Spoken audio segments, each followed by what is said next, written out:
Here is the Kia Sedona, and that's the bulb right over there. In order to access it, we have to open up the hatch. So let's go ahead, open the hatch, and right over there is the access panel.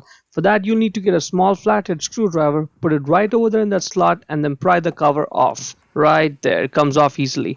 Now that's the bulb holder for the reverse light bulb. Just grab it and twist it left, and out it comes. To get the bulb off, just grab the bulb and then pull it out straight. You may have to wiggle the bulb a little bit, but it'll come right out. The bulb number is 921. Check the link in description to buy the new bulb from Amazon. Let's go ahead, get the new bulb, and then simply push it down back in the bulb holder to secure it, and let's put it back in the light. And when you do so, you have to make sure it's sitting in flush like this. See, it's sitting in properly. Twist your right to lock it, and you're done.